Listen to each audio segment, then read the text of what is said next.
अस्सलाम वालेकुम, welcome to the Ahmad institute of computer skills. पिछले लेक्चर के अंदर हमने पढ़ा था कि लिस्ट आइटम क्या होते हैं और इस लेक्चर में हम इंशाल्लाह पढ़ेंगे कि ब्लॉक और इनलाइन क्या होता है। हम देख लेते हैं ब्लॉक और इनलाइन में क्या डिफरेंस होता है। Block level element, a block level element always start on a new line and the browser automatically add some spaces margin before and after the elements. वो कहता है ब्लॉक लेवल एलिमेंट जो होते हैं उसके अंदर क्या करता है, ब्राउजर ऑटोमेटिकली दोनों साइडों से लेफ्ट और राइट से थोड़ी सी स्पेस दे देता है और वो क्या होता है पूरी लाइन के अंदर होता है। उसकी कहने का मतलब यह है कि उसकी विड्थ जो होती है ना कंप्लीट होती है, 100% होती है। ठीक है। और इसके अंदर वो सबसे ज्यादा कहते हैं कॉमनली यूज होने वाले जो एलिमेंट्स हैं वो पैराग्राफ का टैग है और div का टैग है। अब ये क्या करते हैं, इनकी जो विड्थ होती है वो 100% होती है।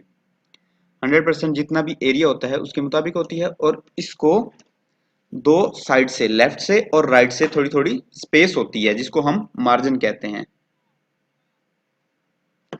अच्छा, अब इसके नीचे वो यहाँ पे here are the block level elements in HTML: address, article, aside, documents, dd, div, dl, dt, field set, figure, footer, form। अब ये सारी हैं इनकी जो H1 से H6 header, HR, LI, main, nav, UL, table, tfoot, paragraph, tree, OL and video. इनकी जो width होती है वो 100% होती है। और अब इसके बाद आ जाता है इनलाइन। इनलाइन के अंदर कहता है an inline element does not start on a new line.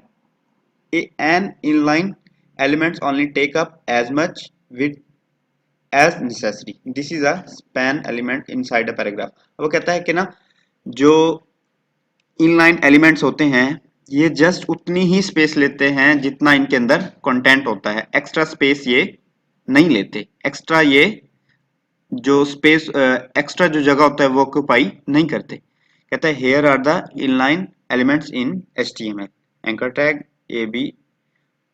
ABR, B tag, BR tag, I tag, image tag, map, object, q, text area, time, TT और वार। अब हम इसको विद एग्जांपल देख लेते हैं। अब रिमूव करने के बाद मैं क्या कर देता हूं, एक पैराग्राफ का टैग लगा लेता हूं और पैराग्राफ के टैग के अंदर मैं कुछ टेक्स्ट लिख लेता हूं। मैंने यहां पे कुछ टेक्स्ट लिख लिया।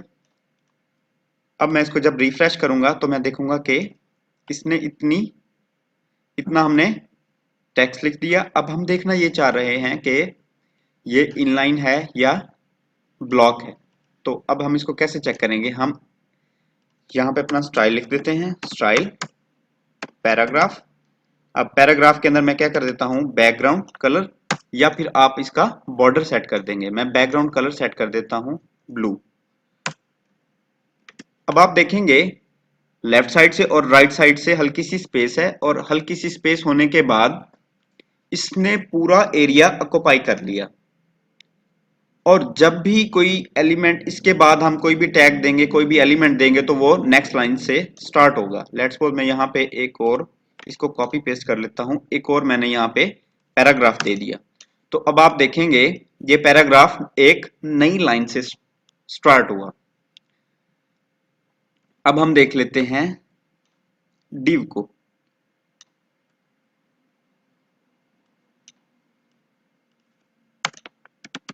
मैं एक div बना लेता हूं और इसके अंदर सम टेक्स्ट डाल देता हूं। जब मैं इसके अंदर टेक्स्ट डालूंगा तो मुझे क्या करना है, यहाँ पे पहले मैं इसको रिफ्रेश करके देख लेता हूं। ये इसका कंटेंट आ गया। अब मैं क्या करता हूं, मैं इसका div का मैं बैकग्राउंड कलर कर देता हूं ब्राउन। अब जब मैं इधर जाके इसको रिफ्रेश करूंगा तो अब आप देखेंगे कि इसने 100% विड्थ ले ली और इसने पूरा एरिया जितना भी था इसके पास उसने कवर कर लिया, जस्ट दोनों साइडों से लेफ्ट से और राइट से स्पेस थोड़ी दे के। अब हम देख लेते हैं इनलाइन एलिमेंट्स कैसे होते हैं। अब मैं यहाँ पे लगा देता हूँ एक एंकर टैग। अब मैं यहाँ पे एंकर टैग लगा देता हूँ, मैं यहाँ पे लिख देता हूँ गो टू एनी फाइल। अब जब मैं यहाँ पे इसको रिफ्रेश करता हूँ तो अब आप देखेंगे इसको कोई स्पेस नहीं है। और इसके बाद मैं क्या करता हूँ, इसको भी बैकग्राउंड कलर दे देता हूँ एक्वा।